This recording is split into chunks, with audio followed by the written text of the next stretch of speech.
A very good hello to all my dear 10th class students. Today we will do chapter 2 Forest and Wildlife Resources, class 10th Geography. So we will start from the meaning of the word biodiversity. As you know, what is the this is the combination of two words, bio plus diversity. Bio means life and diversity means variation. Variation in life is called biodiversity. And biodiversity is immensely rich in wildlife. ये wild में biodiversity हमारे country में बहुत rich है. And cultivated species, diverse in form of function but closely integrated. देखो जितनी भी species हैं एनिमल्स की, उनका फंक्शंस जो है वो डाइवर्स है. ठीक है, हर स्पीसीज का फंक्शन डिवर्स है, but they are closely integrated in a system through multiple network of interdependencies. So this is the meaning of biodiversity. ये बायोडाइवर्सिटी है. Number 2, flora and fauna in India. इस chapter का नाम flora and fauna in India भी हो सकता है. Flora means forest and fauna means wild life.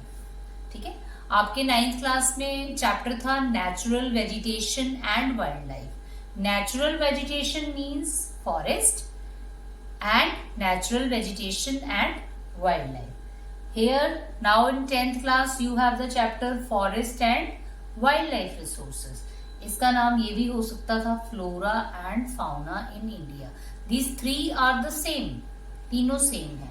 जो आपने 9th क्लास में natural vegetation and wildlife में पढ़ा, this chapter is the extension of that chapter. उस chapter की extension है.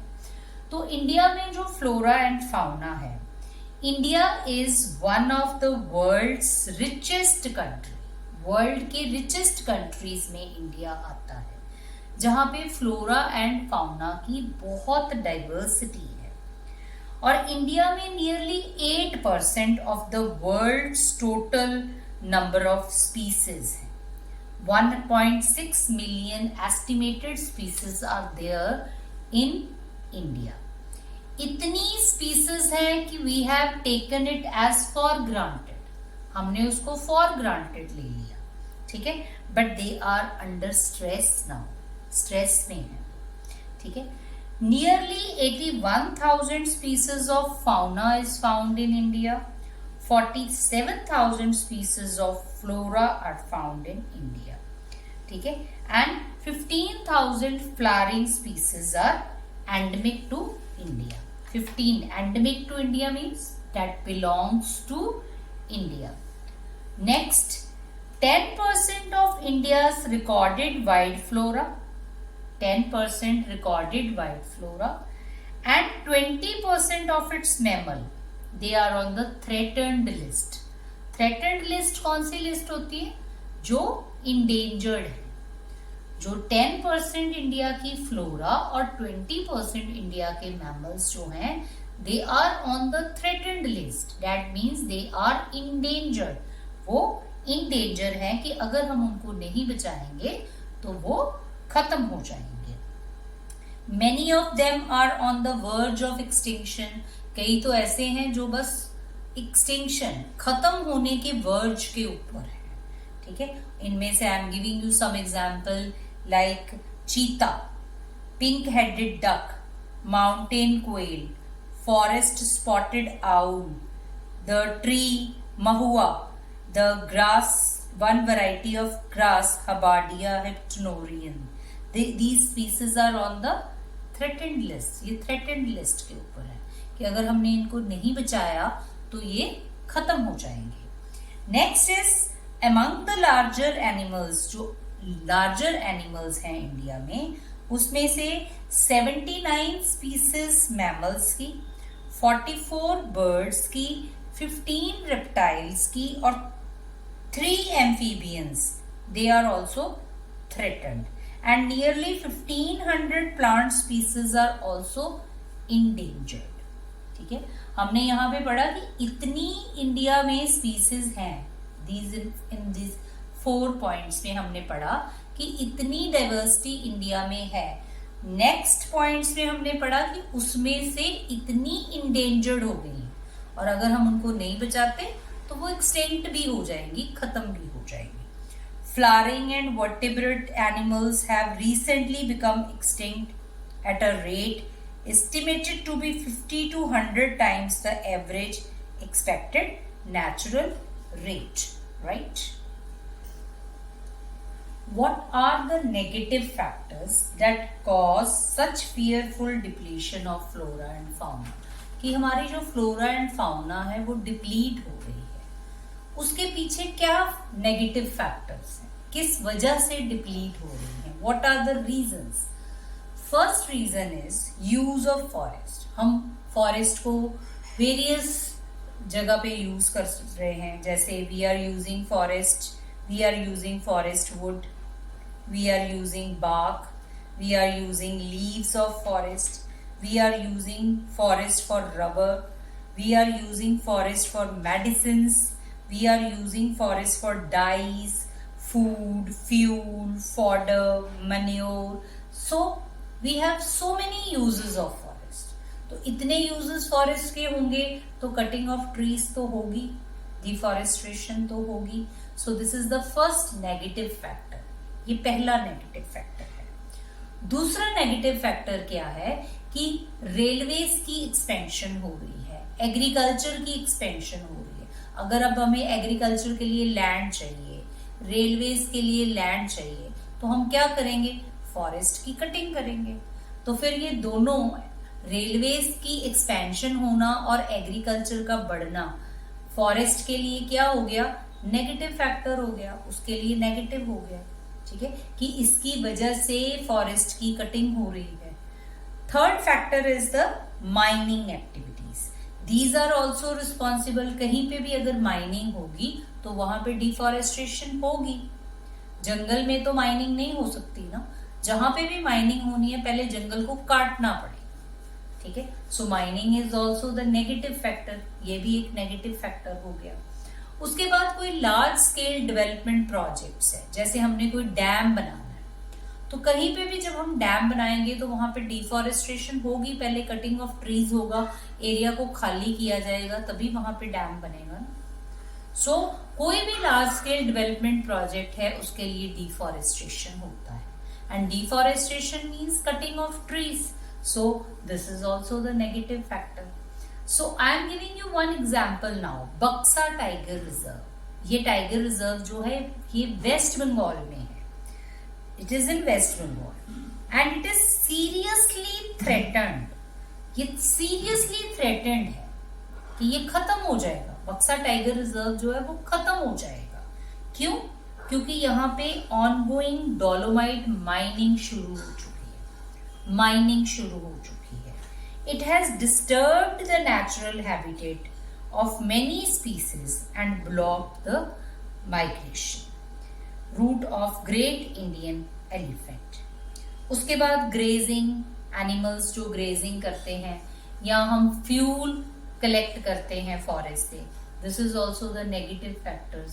ठीक है, उसके बाद habitat destruction, hunting, poaching, over exploitation, environmental pollution, poisoning, forest fire, these all factors also led to decline in India's biodiversity. India की biodiversity क्यों खत्म हो रही है? ये 7 reasons है why the forests are declining in India. और ये बहुत important question है from the point of view of your examination.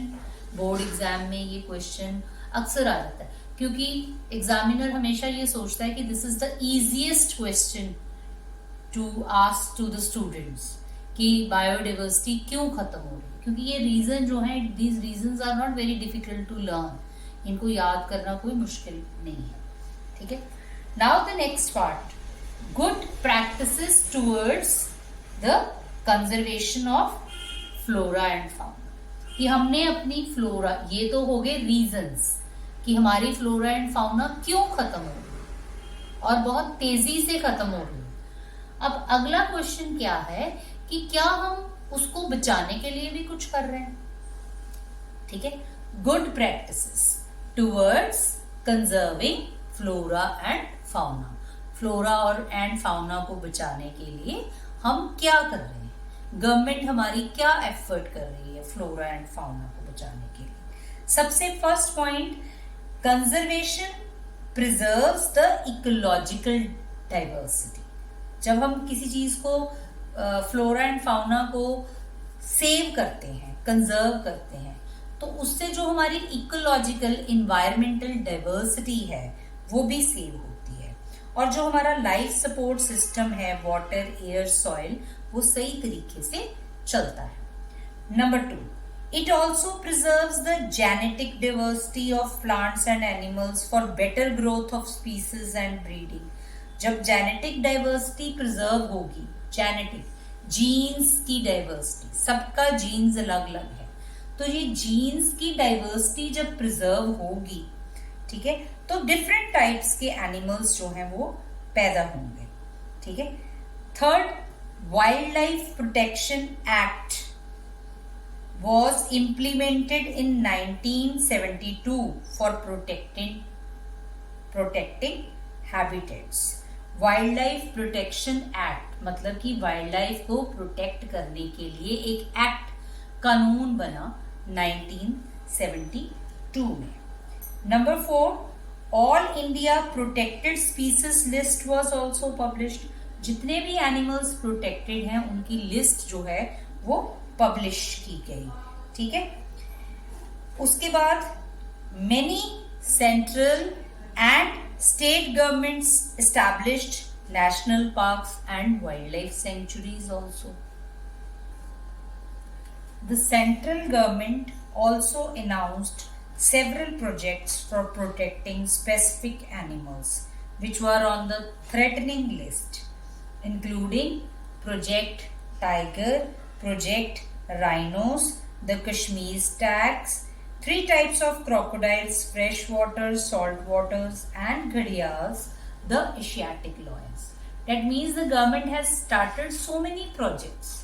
Government ने बहुत सारे प्रोजेक्ट स्टार्ट किए। प्रोजेक्ट टाइगर स्टार्ट किया, प्रोजेक्ट राइनो स्टार्ट किया, कश्मीर स्टैग, ठीक है, बहुत सारे टाइप्स के क्रोकोडाइल्स को सेव करने के लिए प्रोजेक्ट्स जो हैं वो स्टार्ट किया।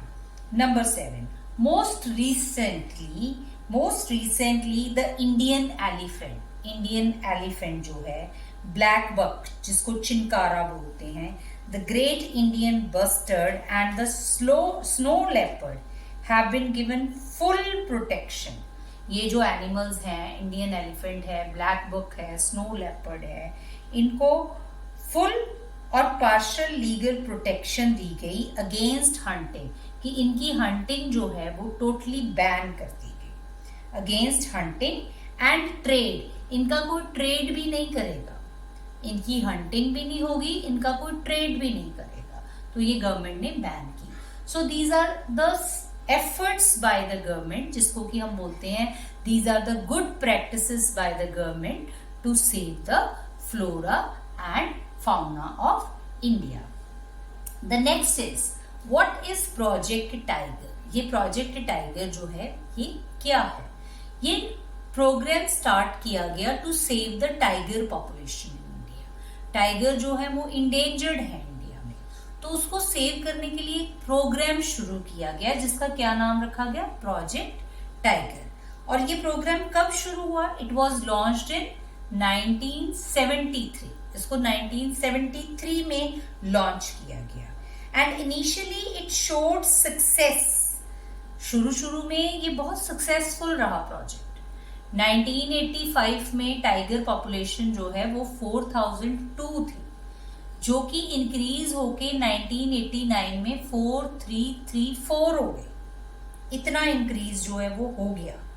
बट 1993 में फिर क्या हुआ? टाइगर पॉपुलेशन ड्रॉप हो गई टू 3600, क्योंकि उसको सुटेबल टाइगर्स को सुटेबल एनवायरनमेंट नहीं मिला। The government has started the program. Initially it was very successful, but with the passage of time, tiger population declines. India में कितने टाइगर रिजर्व्स हैं? 39 tiger reserves are there in the country. कितने area में? 32137.14 square kilometre area के ऊपर tiger reserves है. और tiger conservation जो है, it has been viewed not only as an effort to save endangered species, but with equal importance as a means of preserving biotype. ये biotype को preserve कर रखा है कि ये means है to save the tiger population. 39 tiger reserves हैं. तो some examples of tiger reserves कहाँ पे है? Jim Corbett National Park, Uttarakhand. Then Sundarbans, West Bengal. Bandhavgarh, Madhya Pradesh. Sariska, Rajasthan. Manas, Assam. Periyar, it is in Kerala. So these are the and some of the tiger reserves in India. Now the next, what are the different types of forests in India? You have studied the types of forest in India in your previous class also, in the 9th class. 9th class में आपने क्या पढ़ा? The types of forest: tropical evergreen forest, tropical deciduous forest, mangrove forest. ये आपने types पढ़ी. ये types किस चीज के बेस थी? On the basis of the climate. कि climate कैसा है उस पे based कि इंडिया में forest की type क्या है. अब इस क्लास में आप कौन से टाइप्स ऑफ फॉरेस्ट पढ़ोगे? On the basis of the administration purpose. Administration ने इंडिया के फॉरेस्ट को कितने पार्ट्स में डिवाइड किया है? Much of its forest and wild life resources are owned और managed by the government.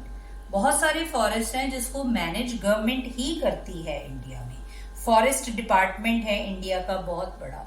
When you will give the UPSC exam ना, तो उस यूपीएससी एग्जाम के बाद आप फॉरेस्ट ऑफिसर्स भी बन सकते हो. इंडियन फॉरेस्ट सर्विसेज, आईएफएस बोलते हैं उसको. Indian forest service, forest officers बन सकते हो आप. गवर्नमेंट जॉब होती है ये, ठीक है. फॉरेस्ट ऑफिसर की गवर्नमेंट जॉब होती है और उसको आईएफएस बोला जाता है, Indian forest services, forest department. क्योंकि सारे फॉरेस्ट किसके अंडर है? It is under the government. तो गवर्नमेंट ने फॉरेस्ट को किस तरह से डिवाइड किया है? Reserved, protected and unclassed. Reserved forest कौन से हैं? Are regarded as the most valuable. ये सबसे वैल्यूएबल फॉरेस्ट हैं. As far as the conservation of forest and wild life resources are concern. और इंडिया के more than half of the total forest has been declared. Half 50% forest India के जो हैं they are reserved. और reserved forest है कहाँ पे?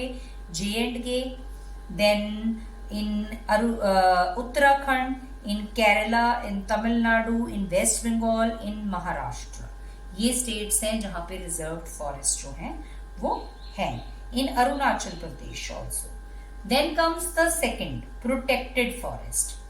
This forest land are protected from any further depletion. इनको प्रोटेक्ट कर दिया गया है कि इसके बाद अब यहाँ पे डिप्लीशन नहीं होगी. और ऑलमोस्ट इंडिया के 1/3 फॉरेस्ट जो हैं वो प्रोटेक्टेड है. बिहार, हरियाणा, पंजाब, हिमाचल प्रदेश, उड़ीसा, राजस्थान, यहाँ पे प्रोटेक्टेड फॉरेस्ट है. तीसरा, अनक्लास्ड. These are the forests and wastelands belonging to both government and private individuals.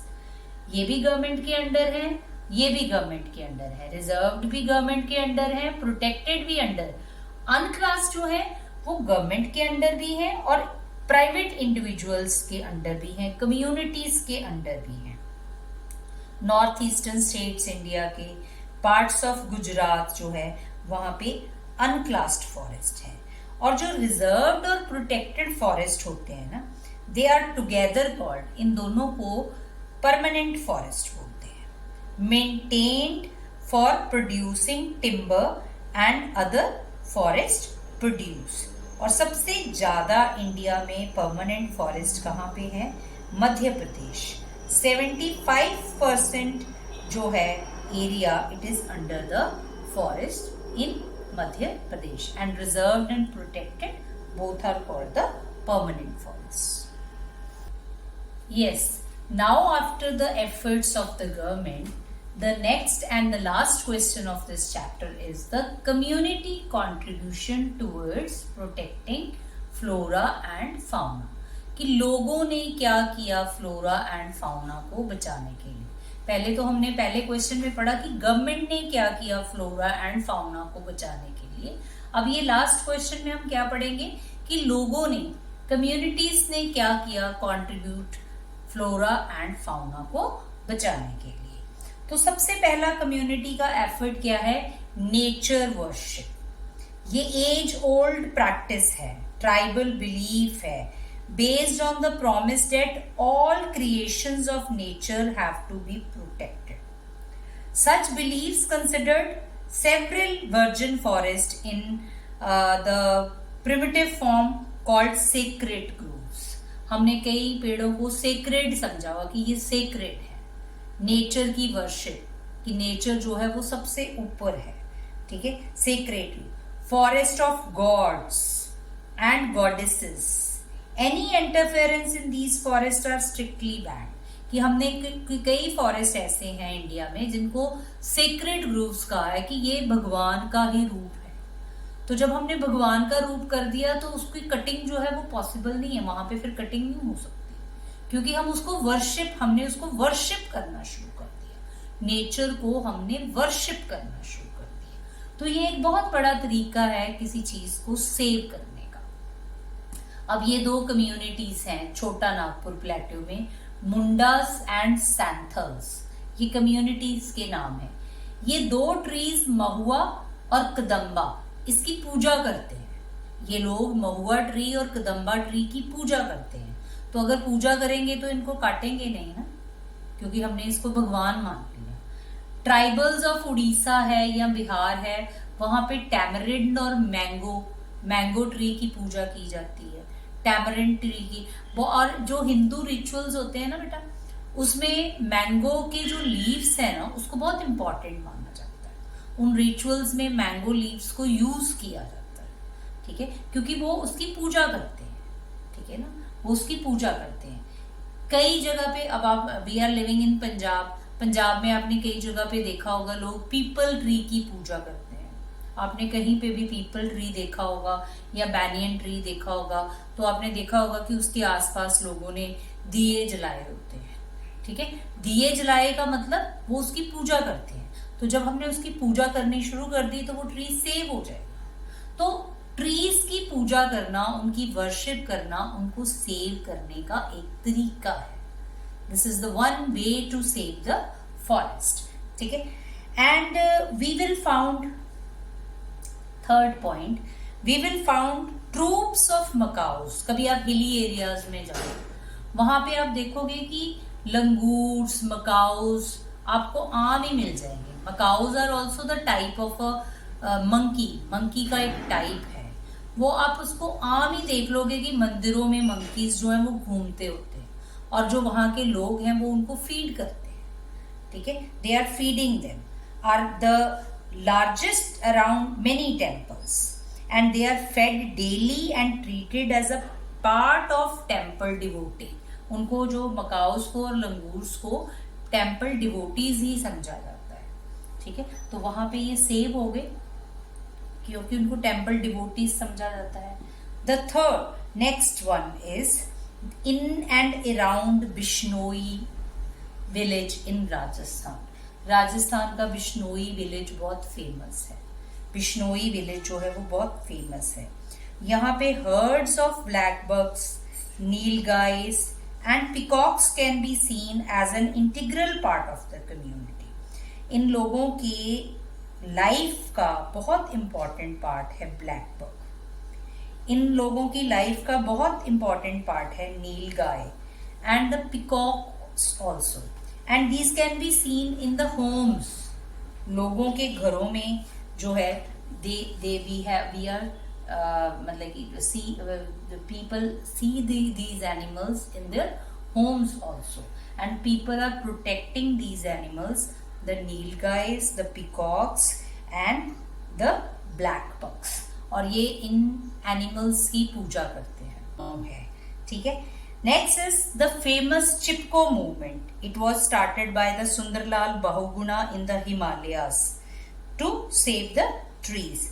इसमें क्या है कि कोई भी अगर आपके एरिया में पेड़ को काटने आता है तो उसके साथ चिपक जाओ. ठीक है, चिपक जाओ. तभी इसका नाम क्या है? चिपको मूवमेंट. तो ये मूवमेंट किसके लिए है? To save the trees. ठीक है. Next, farmers and citizen groups like the Beej Bachao आंदोलन. टेहरी विलेज जो है वहां पे ये आंदोलन शुरू हुआ. And Navdanya have shown that adequate levels of diversified crop production without the use of synthetic chemicals are possible. ठीक है, कि synthetic chemicals के बगैर crops को लगाना.